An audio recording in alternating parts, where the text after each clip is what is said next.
आज खबर एक ऐसे पुल की जो सिर्फ दो शहरों को नहीं जोड़ रहा बल्कि पूरे नॉर्थ ईस्ट को एक नई रफ्तार दे रहा है। और इस पुल का उद्घाटन किया है प्रधानमंत्री नरेंद्र मोदी ने, जो चश्मा लगाकर बटन दबा रहे हैं। एक ऐसा बटन जिसने चीन की नींद उड़ा दी है। जी हाँ, आपने सही सुना, ये है कुमार भास्कर वर्मा सेतु की कहानी, जो कि 3030 करोड़ रुपए का वो मेगा प्रोजेक्ट है जो ब्रह्मपुत्र नदी पर गुवाहाटी और नॉर्थ ईस्ट को जोड़ रहा है। ये सिर्फ एक पुल नहीं, ये भारत की स्ट्रेटेजिक चाल है जो बॉर्डर पर दुश्मनों को चेतावनी है। आज यानी 14 फरवरी को पीएम मोदी आसाम पहुंचे, जहां सबसे पहले वो कुमार भास्कर वर्मा सेतु पर गए। सफेद कुर्ता पैजामा, गले में आसामिया गमछा और आंखों पर काला चश्मा, वो स्टाइलिश लुक में पुल पर खड़े होकर नमस्ते कर रहे हैं। साथ ही में उनके साथ असम की सीएम हिमंता बिस्वा शर्मा, जो मुस्कुराते हुए ताली बजा रहे हैं। पीएम ने रिमोट से बटन दबाया और बस पुल का उद्घाटन हो गया। लेकिन ये बटन सिर्फ लाइट्स ऑन करने वाली नहीं है, ये वो बटन है जो चीन को सोचने पर मजबूर कर देगी, क्योंकि ये पुल नॉर्थ ईस्ट में इंफ्रास्ट्रक्चर का एक गेम चेंजर है और चीन के साथ बॉर्डर पर हमारी मिलिट्री मूवमेंट को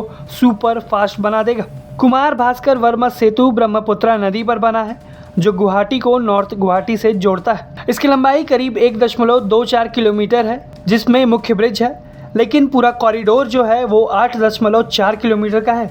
ये एक 6 लेन वाला एक्स्ट्रा डोज्ड प्रोस्टेड कंक्रीट यानी पीसीसी पुल है, जिसका मतलब है कि नॉर्थ ईस्ट इंडिया का पहला ऐसा पुल जहां केबल्स बाहर से सपोर्ट देते हैं, जो इसे मजबूत और सुंदर बनाता है। इस पुल को बनाने में कुल 3030 करोड़ रुपए लगे हुए हैं। ये निवेश विकास का है। पहले गुवाहाटी से नॉर्थ गुवाहाटी जाने में 60 मिनट लगते थे, जिसका रास्ता पुराने पुल से था, और अब ये दूरी घटकर 7 मिनट की रह गई है। यानी कि ट्रैफिक जैम खत्म, समय बचेगा और अर्थव्यवस्था को भी बूस्ट मिलेगा। अब बात करते हैं इस पुल के नाम पे। आखिर क्यों इसका नाम कुमार भास्कर वर्मा है? ये कोई रैंडम नाम नहीं है। कुमार भास्कर वर्मा असम के इतिहास में एक महान राजा थे, जिन्होंने 7वीं शताब्दी में कामरूप साम्राज्य के शासक के रूप में शासन किया था। वो संस्कृत के विद्वान थे और चीन के साथ डिप्लोमेसी में माहिर। हर्षवर्धन के समय उन्होंने चीन के साथ रिश्ते मजबूत किए थे, तो इस पुल का नाम उनके सम्मान में कुमार वर्मा सेतु रखा गया है। इतिहास को जोड़ते हुए वर्तमान को भी मजबूत करने का काम ये पुल करेगा। पीएम मोदी ने उद्घाटन में कहा कि ये पुल असम की प्राचीन गौरव को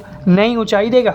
इस उद्घाटन के समय सबसे ज्यादा वायरल होने वाली तस्वीर है पीएम मोदी का चश्मा लगाकर बटन दबाने वाला सीन, जो सनग्लासेस शायद सूरज की चमक से बचाने के लिए थे, लेकिन सिंबॉलिकली ये कह रहे थे कि भारत अब दूर की सोच रहा है। चीन की हर चाल पर भारत की नजर है। इस पुल की एक और कहानी यह है कि ये पुल नॉर्थ ईस्ट इंडिया में सिचुएटेड है, जो कि चाइना से लगे हुए सीमा के पास है। अरुणाचल प्रदेश जहाँ LAC है, वहाँ पर चीन की बुरी नज़र है और असम से वहाँ पहुँचना बेहद आसान हो जाता है। पहले ब्रह्मपुत्र नदी की वजह से लॉजिस्टिक्स मुश्किल थी, बाद में जहाँ बाढ़, धुंध और पुराने पुल से सारी ही दिक्कतें एक साथ आती थी। अब ये नया सेतु मिलिट्री के लिए एक गेम चेंजर साबित होने वाला है, जहाँ ट्रूप्स, टैंक, सप्लाई और सब कुछ तेजी से मूव कर सकते हैं। आपको बता दें, 2020 में हुए गलवान झड़प के बाद से ही चीन बॉर्डर पर भारत सरकार लगातार इंफ्रास्ट्रक्चर को मजबूत करने में लगी हुई है। ये पुल भी उसी की कड़ी का एक हिस्सा है। चीन ने LAC पर अपना इंफ्रा बिल्ड कर लिया है, रोड्स, एयरबेस, लेकिन अब भारत भी कहीं पीछे नहीं है। भारत भी लगातार चीन सीमा पर डेवलपमेंट को अंजाम दे रहा है। ये पुल ट्रूप डिप्लॉयमेंट को फास्ट करेगा, आपदा में रिलीफ पहुँचाएगा, ब्रह्मपुत्र पर जो बाढ़ आती है उसके समय भी ये पुल मदद करेगा।